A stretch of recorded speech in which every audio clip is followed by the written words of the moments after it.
we are cooking a vegetable dish na hindi masyadong common. Pero if you get to taste it, it might be something you will enjoy. This one is made with bamboo shoots. Oh, ito, labong or tambo, no, in the Visayas. Usually, sa Chinese cooking, gamit na gamit siya. But also in Filipino dishes, we use it in many recipes, pero it's not very common and familiar. In Cebu, we use the bamboo shoots in our puchero. We also use it in our paklay.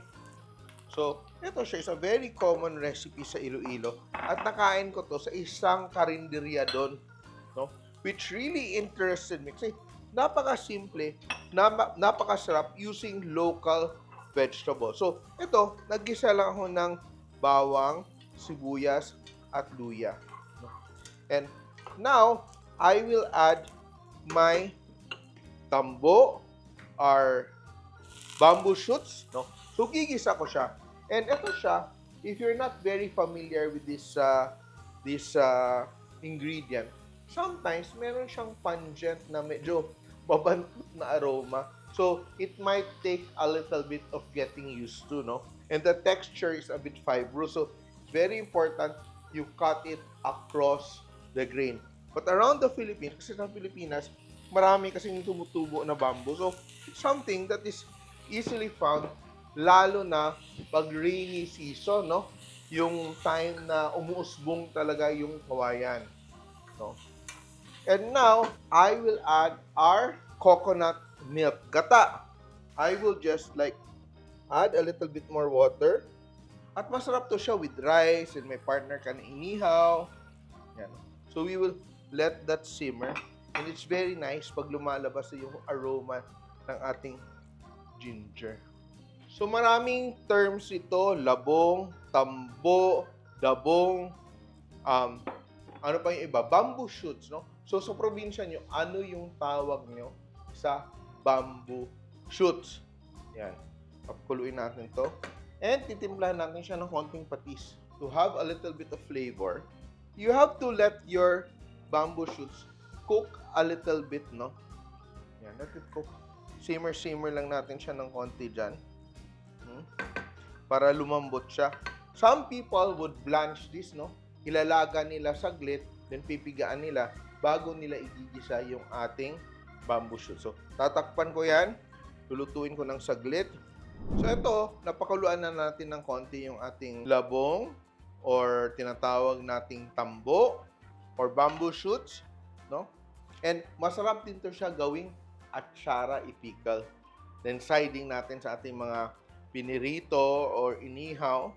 And now, we will add our other ingredients. Ito, meron tayong mais na dilaw or sweet corn. Ito, very high in fiber tong ating dish today. So, it's very good for your health. And it's also, parang maiba naman yung ulam natin. And, lalagyan natin ng sili bago ilagay yung aking shrimps. Yan, nakrack ko tong siling haba. And if you still haven't subscribed to the Simple.ph YouTube channel, it's about time you subscribe, no? Now, we will add our shrimp. Ito yung shrimp magbibigay ng linamnam sa ating putahe. And, to give it that extra umami, linamnam, para sumarap talaga yung luto natin kahit sobrang simple ang ating Maggi Magic Sarap. Ang Maggi Magic Sarap kasi gawa sa totoong garlic, onions, and chicken, no?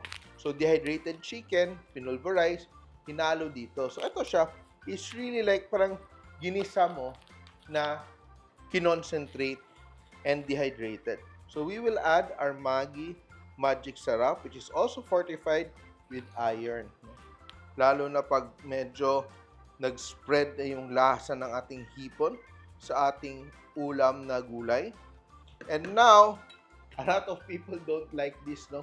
Ang ating saluyot, kung ayaw yung saluyot, pwede ding spinach, pwede ding malunggay. And I will add this saluyot, which is also very nutritious. And ito siya, hindi ko siya nilalagyan ng black pepper dahil meron na tayong siling haba.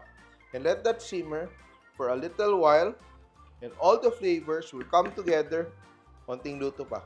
Sabaw lang muna yung titikman ko, ha. Then later ko na titikman yung whole dish. Yan. And if you want to know the full recipe of this video, please check out the simple.ph YouTube channel. Yan. Tikim-tikim muna tayo. Sa balance, sa alat.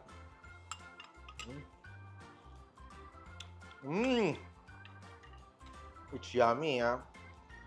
Ang gusto kong pares ito, inihaw na pusit, or inihaw na isda, or inihaw na liempo, or kahit prito, pwedeng-pwede na.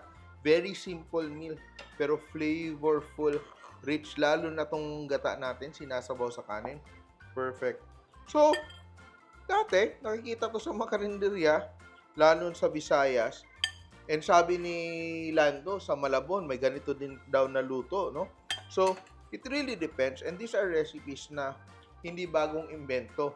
Nakalimutang luma lang siya. So, naging yellowish yung ating sabaw dahil sa labong. And that's siya. The perfect meal.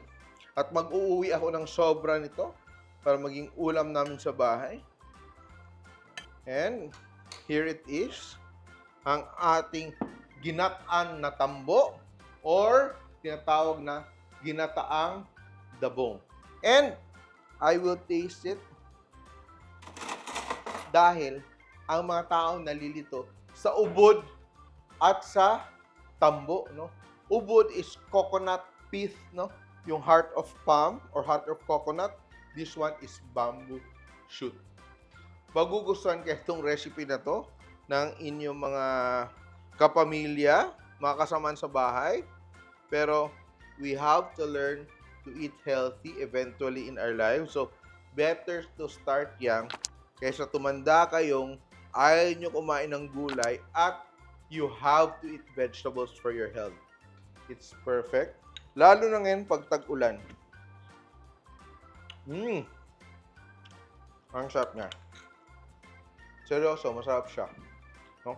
And the texture kasi ng ating labong is very meaty. Ha? Actually, itong dish na to, hindi ko expect ito yung lulutuin ko today. But, it's very nostalgic for me. Napakasarap.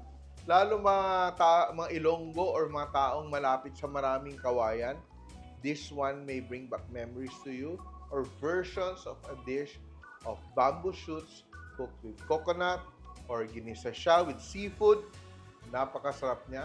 Kaya try this recipe, ating bamboo shoots in coconut milk or ginataan na tambo. Simple!